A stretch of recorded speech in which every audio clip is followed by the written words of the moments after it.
Hello everyone, today we start the new chapter of your course Statistics, that is chapter number 14 of class 9। और आज का ये जो chapter है बहुत ही सिंपल और बहुत ही इजी सा चैप्टर है और हम लोगों को इस चैप्टर में बिगनिंग करनी है, बेसिक सीखने हैं जो इस पर्टिकुलर टॉपिक स्टैटिस्टिक्स से कनेक्टेड है। स्टैटिस्टिक्स की जब हम बात करते हैं तो we are just talking about the collection of data. हम लोग किसकी बात कर रहे हैं? डाटा को कलेक्ट करने की बात कर रहे हैं। अब जब डाटा कलेक्ट होता है तो it will be done in the two different manner. Either it will be approached with the help of primary data or it will be approached with the help of secondary data। तो बेटा ये जो word data है this is given by the fact with the numerical figure. जैसे कि आप सबने सोचा ये जो न्यूमेरिकल फिगर है it means it is a fact that can produce an data in the form of like you will say that कि हम लोग किसी की एज निकाल रहे हैं, किसी की हाइट को फाइंड आउट कर रहे हैं, तो वहाँ पे हम लोग डाटा को कलेक्ट कर रहे हैं। डाटा के कुछ फंडामेंटल करैक्टरिस्टिक्स होते हैं जिसमें सबसे पहला आता है numerical fundaments alone from the data. Qualitative characteristic like honesty, poverty and so on ये यहाँ पे मेजर नहीं किया जा सकता न्यूमेरिकल डाटा के अंडर। दूसरा जो पार्ट आता है वो आता है data are aggregated of a fact. ये फैक्ट का एग्रीगेशन होता है, सिंगल ऑब्जर्वेशन कभी भी किसी भी डाटा को फॉर्म नहीं करती है। एंड लास्टली बेटा डाटा जब भी कलेक्ट होता है तो एक डेफिनेट पर्पस के लिए किया जाता है, may not be suitable for the next purpose also. अभी जैसे मैंने आपको बताया था कि we have two type of data, जैसे आप देख रहे हैं one is primary data which is collect by the investigator himself with a definite plan in a mind as known as primary data. तो प्राइमरी डाटा क्या है? ऐसा data जो इन्वेस्टर खुद ढूंढ के लाया है, खुद गया था उस जगह पे, उसने उस डाटा को डेफिनेट प्लान के साथ ढूंढा और उसको कलेक्ट करके ले आया। And secondary data is the data which can be collected by this someone other than the investigator. जैसे मानो आपको एक डाटा चाहिए, आपने अपनी क्लास में गए, हर बच्चे से उसकी हाइट पूछी, उसे राइट डाउन किया और आ गए। And if there is a 30 student in your class, आपने ईच एंड एवरी स्टूडेंट की हाइट को लिया, मेजर किया, नोट किया और लिख के ले आए। तो ये तो हो गया प्राइमरी डाटा। आपने हाइट के लिए डाटा कलेक्ट करना था लेकिन आपने किसी सेकंड पर्सन को असाइन कर दिया, जा भाई डाटा लेके आओ, और अगर वो डाटा लेके आया, उसने जाके लोगों की हाइट से चेकिंग की, then it will be considered in your point of view as secondary data. Now बेटा we are going to discuss about the new topic in this chapter name as variable. A quantity which can take on different values is called variable। Variable का मतलब है ऐसी numerical quantity जिसके अलग अलग values आ सकते हैं, उन्हें हम वेरिएबल कहते हैं। वेरिएबल के लिए जैसे मैं किसी की हाइट की बात कर रहा हूँ, एज की बात कर रहा हूँ, वेट की बात कर रहे हैं, तो height, age, pupil of a pupil in a class are the three variables. ये अलग अलग तीन वेरिएबल है क्योंकि हाइट, एज या फिर वेट अपनी अपनी एक न्यूमेरिकल वैल्यूज़ को अटेन करने वाला है, रिप्रेजेंट करने वाला है। वेरिएबल हमेशा दो तरह के होते हैं, one is continuous variable and other is discontinuous variable. Continuous variable वो होता है which can take any numerical value with in a certain range. Range का मतलब होता है लोअर लिमिट से अपर लिमिट के बीच का रिजल्ट, स्मॉलेस्ट वैल्यू से लार्जेस्ट वैल्यू के बीच की कोई भी value.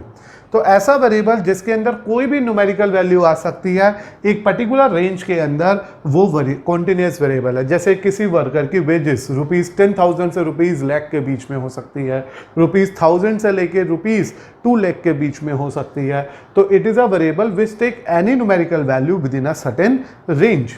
Height of the children, ऐसी बेटा अगर हम किसी की हाइट की बात कर रहे हैं तो it will also move in a very same manner.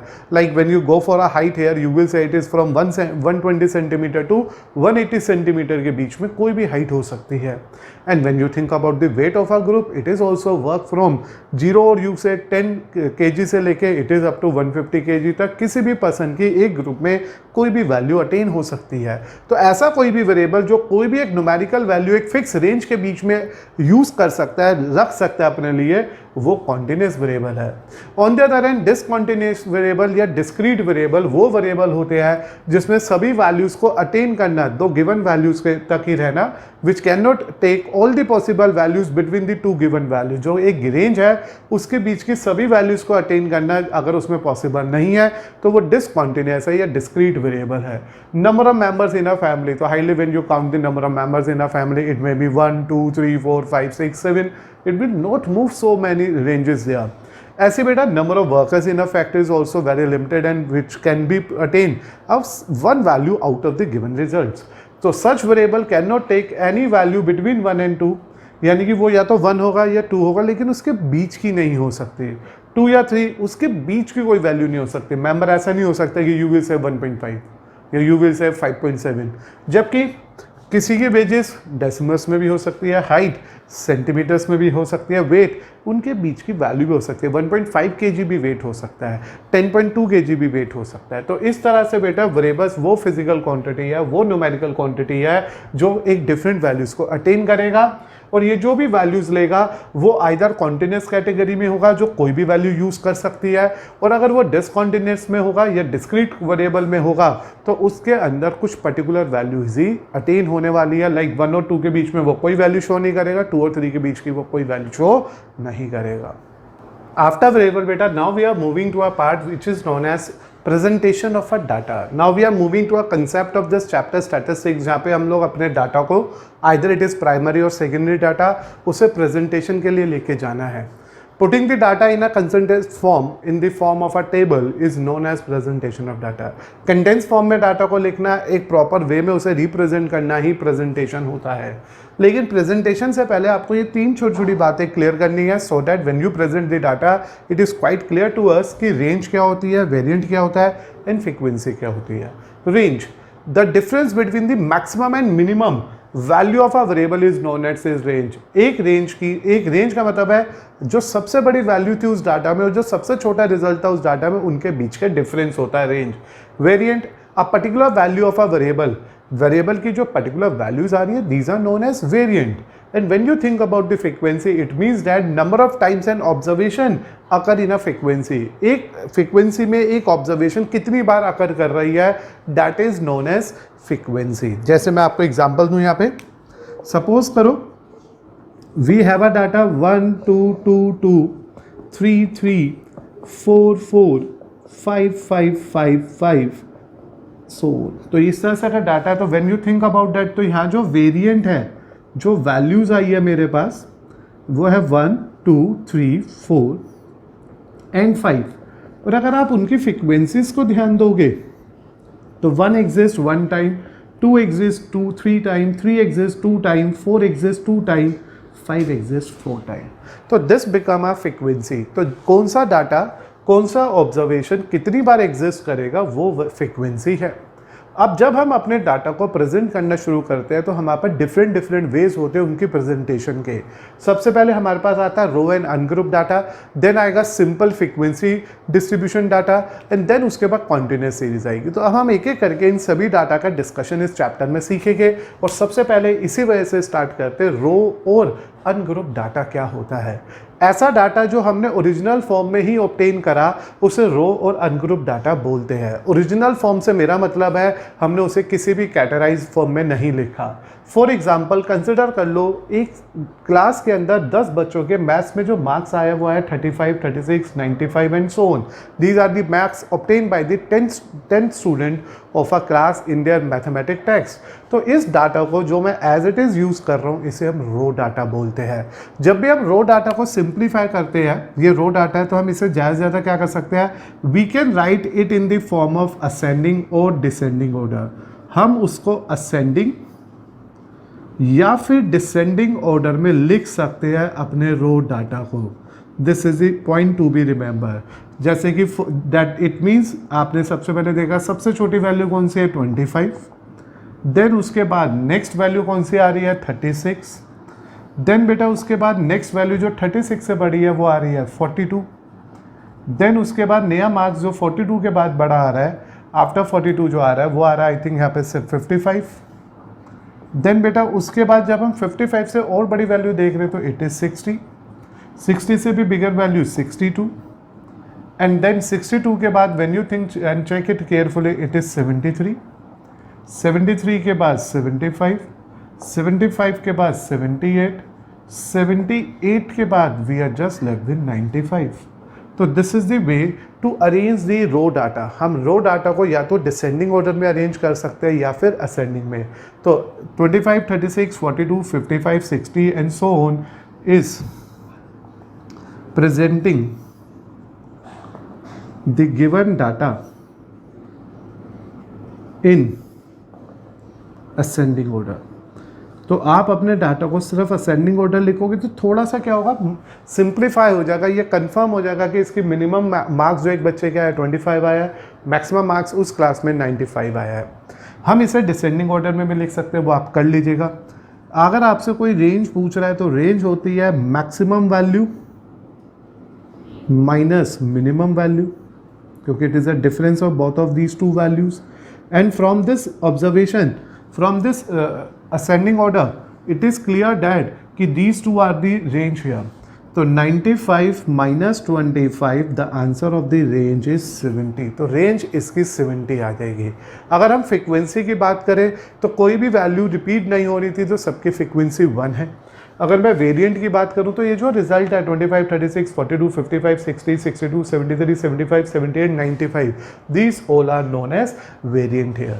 तो raw data is basically a data which can be used in its original form only. जैसा था वैसा ही यूज कर दिया गया, बस हमने उसे या तो असेंडिंग ऑर्डर में या फिर हमने उसे उसके डिसेंडिंग ऑर्डर में रिप्रेजेंट कर लिया। और representing of this data, presenting the given data in ascending order और descending order just make it more simple and easier for us to think that कि क्या मैक्सिमम रिजल्ट है और क्या इसका मिनिमम रिजल्ट है। नाउ बेटा कंसिडर करते हैं, after having the basic information about the raw data, ungroup data, we are going to make a change and we need to prepare a table which is known as frequency distribution table for a raw data using tally marks. आप example देखिए, this is the sale of a shoes of various size at a shop on a particular day in is given below. ये आपके पास कुछ shoes हैं, उनके sizes दे रखे हैं और वो एक पर्टिकुलर शॉप में पर्टिकुलर डे में सेल आउट हो रहे हैं। When you observe the data 7, 8, 5, 4 and so on, this is clear that this is raw data. ये जो है ये बहुत easily clear है कि ये raw data है। This is the raw data और ungrouped data। अगर मेरे को इस डाटा को as it is देखना है तो मैं इससे कुछ ज़्यादा conclusions नहीं दे पा रहा, क्योंकि बहुत सारी फिगर्स आई है, about there are 28 different digits जो हमारे पास यहाँ पे विजिबल है। तो इसको मोर स्पेशलाइज करने के लिए, मोर बेटरली रिप्रेजेंट करने के लिए हम लोग सीखेंगे frequency distribution table. This is the one of the table to change the data in the form of tabular form so that it become quite easier for us to read the information very carefully. अगर मैं आपसे पूछने लगूँ, बताओ बेटा उस दिन shop में 4 नंबर वाले शूज़ कितने सेल हुए, तो it's take lots of time to simplify it. ये टाइम कंज्यूमिंग प्रोसेस होने वाला है, लेकिन अगर हम इसका एक फ्रीक्वेंसी डिस्ट्रीब्यूशन टेबल बना लेते हैं तो with in a certain seconds हम बहुत आराम से अपनी चीज़ों को एनालाइज कर सकते हैं और अपने आइडियाज़ को, अपने इंफॉर्मेशंस को उससे ऑब्टेन कर सकते हैं। तो बात शुरू होती है अब आपसे इस क्वेश्चन के अंदर फ्रीक्वेंसी डिस्ट्रीब्यूशन टेबल की। और जब आप फ्रीक्वेंसी डिस्ट्रीब्यूशन टेबल के बारे में सोचोगे तो you have to think about the 3 different columns here. One, you have to check about the size, second you need to check about the tally marks and last you have to check about the frequency. तो आप लोगों को यहाँ पे कुल मिला के इन 3 बेसिक वैल्यूज़ पे वर्क करना है। साइज क्यों मैंने यूज़ किया वर्ड, क्योंकि ये डिफरेंट साइजेस दे रखे हैं। Tally mark is the way to obtain the frequency distribution table here, and frequencies you know that कि a number of time a particular data will repeat. Like अगर मैं बात करूँ इसमें सबसे पहले तो हम लोगों के पास जो सबसे छोटा साइज है वो 4 है। 4 है तो 4 के लिए 1, तो यहाँ पे सिंगल टैली मार्क आ गया। देन बेटा उसके बाद 4 दोबारा कहीं आया, दिस इज दिस सेकेंड, तो this is this second tally mark. Tally marks क्या होते हैं? इट इज़ लाइक अ वे कि टैली मार्क्स अगर शो करने हैं, अगर किसी ने कहा हमारे को 4 टैली मार्क बनाने तो दे आर 4 टैली मार्क, ठीक है, दिस इज रिप्रेजेंट 4, ऐसा समझिए। 4, 1, अगर सिर्फ मेरे को 1 शो करना है तो 1 पार्ट लगेगा, 2 स्ट्रेट लाइन लग गई तो 2 आ गया, 3 स्ट्रेट लाइन लग गई तो 3 आ गया, 4 स्ट्रेट लाइन लग गई तो 4 आ गया, बट 5 स्ट्रेट लाइन लग गए तो वी मेक अ बंडल, तो it become a bundle of 5। तो इस तरह से ऐसे अगर 6 टैली मार्क रिप्रेजेंट करने हैं तो we need to use 1 bundle and 1 extra and so on. It will be worked in a very same manner. तो यहाँ पे मैंने देखा इस पूरे डाटा में 4 2 टाइम आ रहा था, तो size 4, tally mark 2, frequency 2. It means 4 will exist in this particular table 2 time in that particular day. Another size आया 5, तो 5 में 1, 2, तो 2 आ गए अब तक, फिर उसके बाद बेटा दोबारा 5 आ गया, ये 3 4 एंड 5। तो वी विल से दैट 5 के 5 ही आ रहे हैं, तो टैली मार्क 5 के लिए एक बंडल बनेगा and the frequency we are going to calculate is 5 here. इसी तरह से बेटा नेक्स्ट साइज जो सेल किया जा रहा है उस दिन वो 6 है, और 6 की अगर आप बात करोगे तो इट इज़ 1 2, जैसे जैसे आ रहे टैली मार्क लगाते चलो, 3 एंड देन इट इज़ 4। तो there are 4 frequencies, it means 4 number का जो शू साइज है वो उस पर्टिकुलर डे में 4 सेल आउट हुए। इसी तरह से बेटा अगर मैं बात करूँ नेक्स्ट साइज की 7 की, तो it is 1 2 3 4 and it is again 4, so you have to make 4 tally mark and the frequency is 4. So this is the way to obtain the distribution table of raw data using tally marks. Then beta we are going for 8. वरना आप एक काम कर सकते हो, अगर आपको इसमें भी एक मैं सेकेंड वे भी समझाऊंगा। 8 लिया मैंने, अब 8 के लिए मैंने गिना 1 2 3 4 5 6, तो 8 के लिए 6 आ गया, तो it is 1 2 3 4 5 6 and then we have a 9 1 2 3 4 5 9 के लिए गिन लीजिएगा 1 2 3 4 5 6 7, तो इट इज 7।